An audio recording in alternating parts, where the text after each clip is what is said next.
আসসালামু আলাইকুম রহমতুল্লাহি ওবরকাতুহু।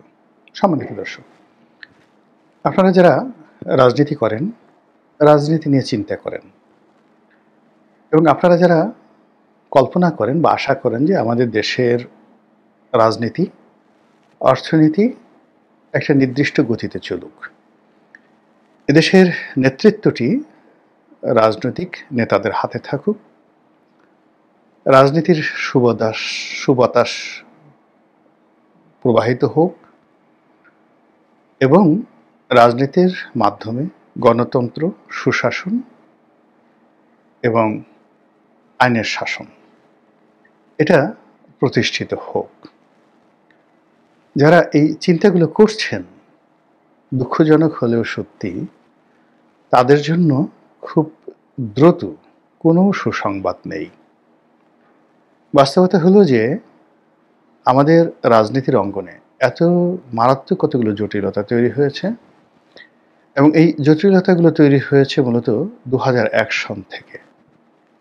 2001 সন থেকে কন্টিনিউয়াসলি এই যে জটিলতা, এটা বাড়তে বাড়তে এখন এটা কুটিল থেকে কুটিলতার হয়ে গেছে। কাউকে দায়ী করব না।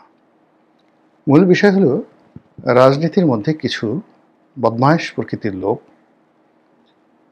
যারা রাজনীতির প্রথা ভেঙে ব্যক্তিগত সুবিধা অর্জন, নেতা তোষণ এবং ক্ষমতা থাকা বা ক্ষমতায় ধরে রাখার জন্যে তারা সংবিধান, আইন, নীতি, নৈতিকতা, আল্লাহ, রাসূল কোনো কিছুকেই তারা স্মরণ করেনি, পাত্তা দেয়নি। ফলে তারা নিজেরা শেষ হয়ে গেছেন, অনেকে কবরে চলে গেছেন এবং কবরে যাওয়ার আগে অপমানিত হয়েছেন, লাঞ্ছিত হয়েছেন, সম্পদ হারা হয়েছেন, স্বজন হারা হয়েছেন এবং এই দুনিয়াতে যারা এই সকল মন্দ কাজ করেছেন সমস্ত পরিবার তছনছ হয়ে গেছে। কিন্তু অবাক করা বিষয় হলো যে আমরা একজনও, যারা অতীতে এই সকল কুশীলব ছিলেন, কেউ মন্ত্রী ছিলেন, কেউ এমপি ছিলেন, কেউ ব্যবসায়ী ছিলেন, কেউ সন্ত্রাসী ছিলেন, তারা যেভাবে শেষ হয়ে গেছেন, তাদের করুণ পরিণতি দেখার পরেও আজ পর্যন্ত আমরা সাবধান হইনি। বিএনপির যে সকল কুশীলব ছিল, আওয়ামী লীগের যে সকল কুশীলব ছিল, আর্মি, সেনাবাহিনী থেকে শুরু করে ব্যবসায়ী অঙ্গন, সাংবাদিক, বিপুল হারে 2001 থেকে যদি আপনি 2025 ধরেন, এই গত 25 বছরে প্রতিটি সেক্টরে অসংখ্য দানবের তৈরি হয়েছে। সেই দানবগুলো প্রথমে তাণ্ডব চালিয়েছে, তারপরে পাকড়াও হয়েছে, এরপর মরেছে, পচে গলে দুর্গন্ধযুক্ত হয়ে গেছে এবং অনেকে নির্বংশ হয়ে গেছে। কিন্তু অবাক করার ব্যাপার হলো যে ওইরকম দানব হওয়ার জন্য এখন যেভাবে প্রতিযোগিতা চলছে এই 2025 সনে, তার 100 ভাগের 1 ভাগ প্রতিযোগিতা তো দূরের কথা, তৎপরতা তো দূরের কথা, নড়াচড়াও হচ্ছে না সুন্দর একটি রাজনীতি করার জন্য, মানুষ হওয়ার জন্য এবং মানবিক একটি সমাজ প্রতিষ্ঠা হওয়ার জন্য। আর সেটা যদি না হয়, তাহলে আমরা যদি কল্পনা করি রাতারাতি একজন হযরত উমর আসবেন, রাতারাতি আব্বাসীয় খিলাফত প্রতিষ্ঠিত হয়ে যাবে, রাতারাতি স্পেনের যে উমাইয়া শাসন, মুর ডাইনেস্টি সেটা প্রতিষ্ঠিত হয়ে যাবে, বাংলাদেশ আলাউদ্দিন হোসেন শাহের মতো একটি হোসেন শাহী রাজবংশ প্রতিষ্ঠিত হয়ে যাবে, মুঘলদের মতো সম্রাট আওরঙ্গজেব, সম্রাট বাবর, জাহাঙ্গীর, হুমায়ুন, ওনাদের মতো কিংবদন্তির রাজা চলে আসবে। অসম্ভব বিষয়, কখনো হবে না। ফলে যেটা হবে সেটা যদি আপনার জানা থাকে, তাহলে মূলত আপনি প্রস্তুত থাকবেন। এবং আজকে যে ভিডিওটি করছি মূলত আমার এক বন্ধুর জন্য। আমার এক বন্ধু বেশ বড় ব্যবসায়ী, কিন্তু ভীতু প্রকৃতির মানুষ। তিনি দেশে থাকবেন না দেশের বাইরে থাকবেন, চলে যাবেন, ব্যবসা বাণিজ্য বন্ধ করবেন না চালাবেন, এটা নিয়ে প্রায় প্রতিদিনই সিদ্ধান্তহীনতায় ভুগেন এবং যখন কোনো কুল কিনারা করতে না পারেন তখন আমার কাছে জিজ্ঞাসা করেন।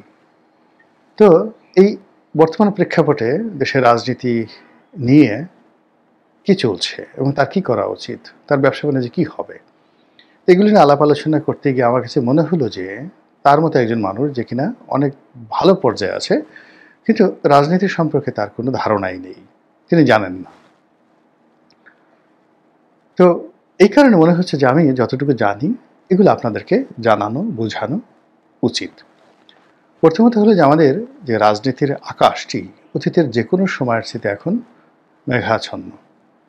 আমাদের দেশে যখন সেই বর্ষাকালে নয়, বৈশাখ মাসে বা জ্যৈষ্ঠ মাসে ঝড় হয়, বৃষ্টি হয়, সেই বৃষ্টির আগে আকাশ যেভাবে অন্ধকার হয়ে থাকে এবং সেই বৃষ্টি নামার আগে বা কালবৈশাখী হওয়ার আগে পুরো বাতাসের প্রবাহ বন্ধ হয়ে যায়। যখন প্রচণ্ড বেগে ঘূর্ণিঝড় শুরু হবে তার আগে পুরো বাতাস বন্ধ হয়ে যায়।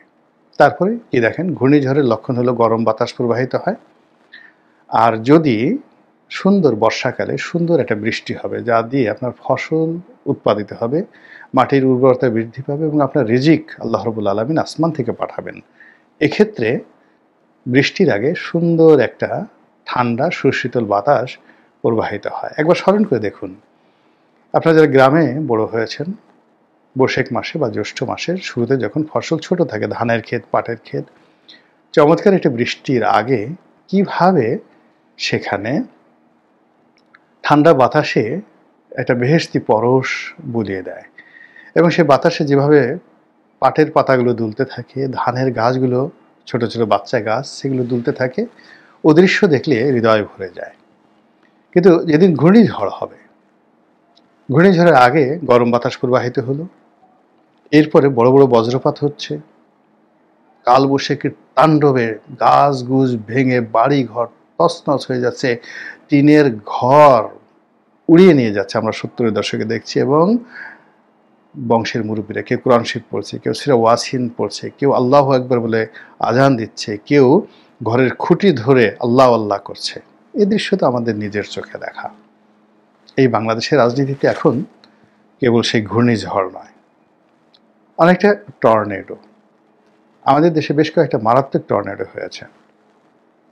একবার মানিকগঞ্জের উপর দিয়ে টর্নেডো বয়ে গিয়েছিল, কোন সালে আমি বলতে পারবো না। পুরো কয়েকটা গ্রাম, কিচ্ছু ছিল না, উড়িয়ে নিয়ে গেছিল। টিনের ঘর দুয়ার তো দূরের কথা, টিউবওয়েলটি পর্যন্ত উড়িয়ে নিয়ে গেছিল।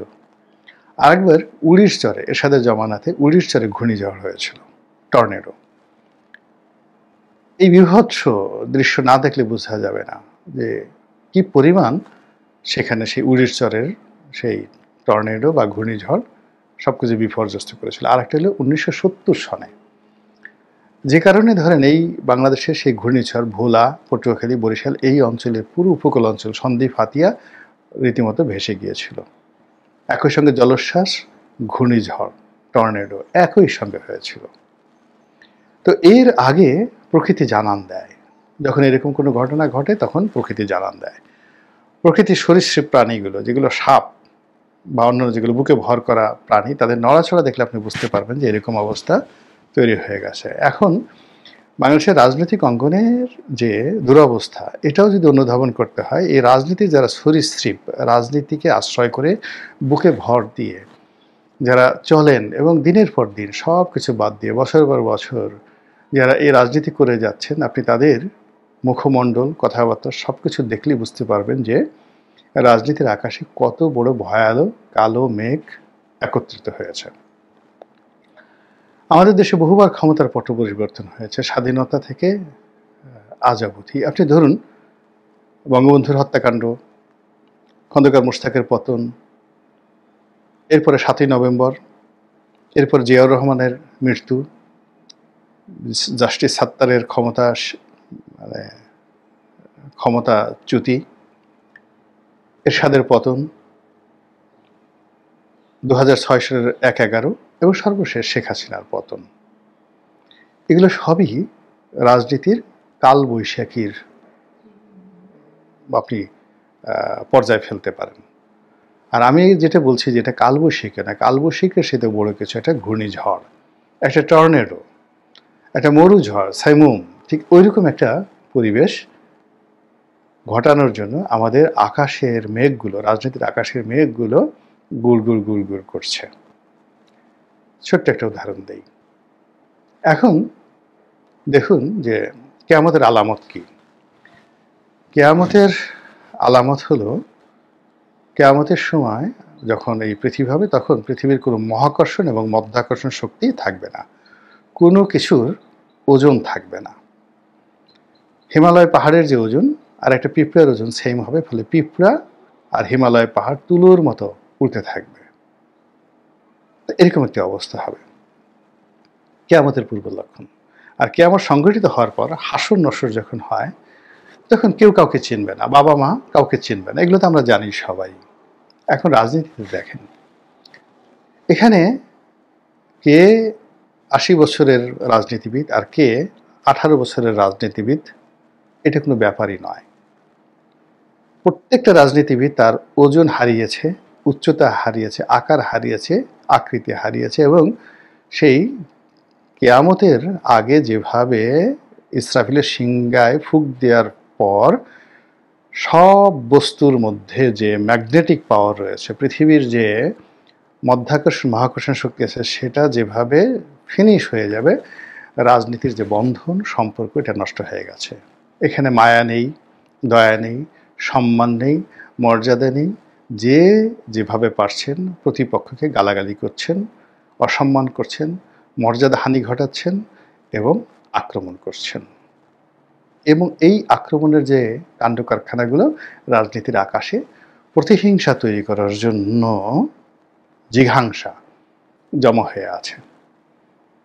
যখন সুযোগ আসবে এক পক্ষ আর এক পক্ষকে আক্রমণ করার জন্য যেভাবে নিজেদের যার যা কিছু আছে সেটাকে যেভাবে শানিত করছে, যেভাবে চিতার আগুন জ্বালানোর জন্য কাঠ প্রস্তুত করা হয়, সেটা চন্দন কাঠ, যেভাবে ঘি ঢালা হয়, যেভাবে কেরোসিন ঢালা হয়, ঠিক সেভাবে এই রাজনীতির সংঘাতটা তৈরি হয়ে গেছে এবং এক পক্ষ আর এক পক্ষকে আক্রমণ করার জন্য জলে স্থলে অন্তরীকে হাত পাকাচ্ছে।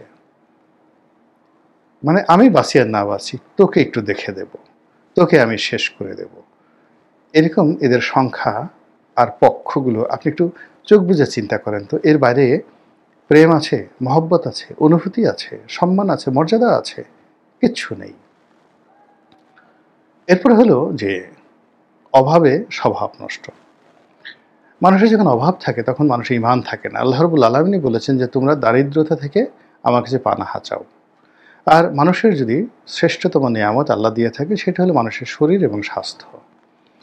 তো এই যে দারিদ্রতা থেকে পানাহ চাইতে বলা হয়েছে, ঠিক সেই দারিদ্র ব্যক্তি পর্যায়ে নয়, অ্যাজ এ হোল পুরো নেশনকে মানে পাকড়াও করেছে।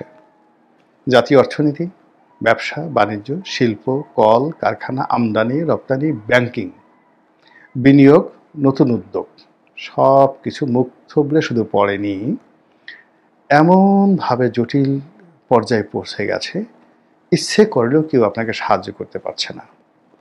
ধরুন আপনি একটা সমস্যায় পড়েছেন সেই ভ্যাট অফিসে, কেউ সিদ্ধান্ত দেওয়ার মতো নেই। ধরুন আপনার একটা সমস্যা হয়েছে কাস্টমসে, আপনি সেখানে গিয়ে সাহায্য পাচ্ছেন না। ধরুন আপনার একটা ছোট্ট কোর্ট থেকে, হাইকোর্ট থেকে একটা অর্ডার নিতে হবে, বেল ঠেল বাদ দেন, ব্যবসা বাণিজ্যের জন্য, যেটা আপনার ২৪ ঘন্টায় চেম্বার জজ আদালতে গিয়ে ২৪ ঘন্টায় এটা নিয়ে আপনি সবসময় এটা কাজ করেছেন।